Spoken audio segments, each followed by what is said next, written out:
This week, it is the first pure electric Lexus, David. Pure Electric Lexus, the Lexus UX300e.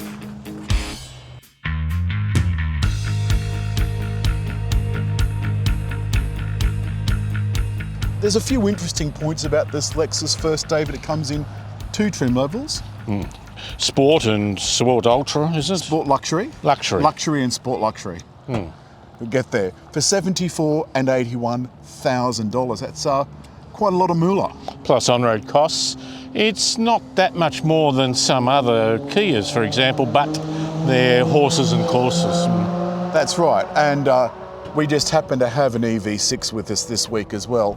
Not by way of comparison, but they are around the same money. But you can see the difference in the sizes of these two cars, considering they're more or less the same price. So we're not doing a direct comparison, but we just happen to have this here, so we thought, well, we'll include it. There's 3 years worth of Lexus Encore.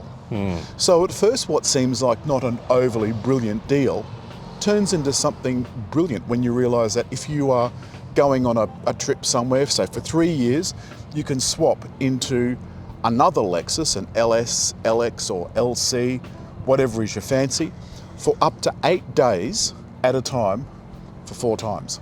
Charging is only up to 50 kilowatts, so this is quite slow, and it takes 80 minutes on that 50 kilowatt charger to charge the 54.35 kilowatt hour battery. And that's somewhat behind the Kia, isn't it? Yes, it's not a lot, and of course it brings out a great angst about range. Now we have reviewed this recently, so we're not going to go through all the instruments and what have you. I'll include the link to that video in the comments below. But range is something that I've had a real problem with this week. It promises up to 360 kilometres, but at full charge, I've only been able to get 300, and we've not come very far from Sydney, and we've got, what, 163 left. I'm a little worried because it dropped like a stone about making it home. David, how much power have we got? We've got 150 kilowatts and 300 newton meters of torque. Not enormous, but being an electric car, it gets off the line moderately well, 0 to 100 in 7.5 seconds. 7.5 seconds, you know, once upon a time, that was actually considered a really good figure. Isn't this blissfully quiet, David? Oh yeah, it's a great example with that luxury element of an electric vehicle. And the ride is, if this was a drag queen, it would be called Miss Superb. Do you like that? Miss Superb? Yeah. Now, there's a few things that I want to point out. First of all, the side windows are dual pane, so to make it a little bit quieter, yes. They've done a lot of sound deadening in this car to make sure the sound is actually dead, and boy, oh boy, you really do feel isolated from the road. The other thing is that unlike the EV6 that's following us, this doesn't really have true iPedal. So what I'm going to do, David, is I'm going to pop you into B. Now, if you want anything more, it should have come up B there on the dash. And on the heads-up display. On the heads-up display. If you'd like a little more force, you can control it with your steering wheel pedals. Now, interestingly, the display, the little ring on that doesn't move like it does on other Lexuses, and that driver's screen is only half the kind of the width of the display, which is a little bit disappointing. The other thing that we've got is drive modes. Now you can select those, like the LFA supercar, David, they're up on your binnacle. Once you know they're there, I think it's good. Yeah. Although this is just front wheel drive. So it's not quite as sticky as the EV6. And I did notice just a hint of understeer, especially in the more enthusiastic drive modes. It was a little bit fluffy as you got more exuberant at an earlier stage than what you might have expected. Definitely. But I think in terms of comfort, this really is absolutely brilliant. The other thing, David, is if we're talking about comfort, I've got the Climate Concierge switched on.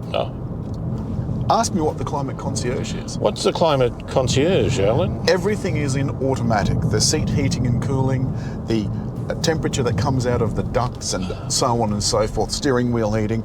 So you set the temperature to whatever you'd like it to be, and the car then decides what is the most efficient way to get you to that temperature.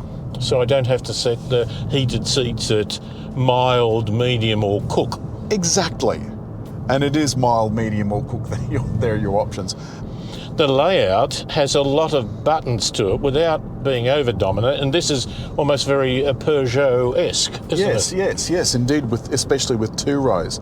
But it's clearly laid out. The bottom row here is the seat controls and the heated steering wheel, so heating and cooling. Then the top row is all to do with the climate control. But if you leave it in automatic, you only ever need touch one button, and that's the temperature button. Let's talk about range. What's your range down to now, David? 120 kilometres. I think that this is a city car. Now this weighs around 1800, a bit below 1850. and that's the point that I wanted to make about extra range, is that the more range you put in, the more weight you put in. The other point that Lexus made, David, was that this is 200 kilograms lighter than the European opposition. Okay. What they didn't mention is what the European opposition was or how much range it has. So I suspect that, yes, it's 200 kilos lighter, but it's 200 kilos lighter with 200 fewer kilometres in its range. I think we've really got to come to grips with the fact that electric vehicles are not necessarily there to be tested at the old boys style of review. And by old boys style of review, David, means every corner at warp 10 and on and off the accelerator like it's a bloody light switch. We're on a particularly poorly kept section of the M1, the Pacific Motorway.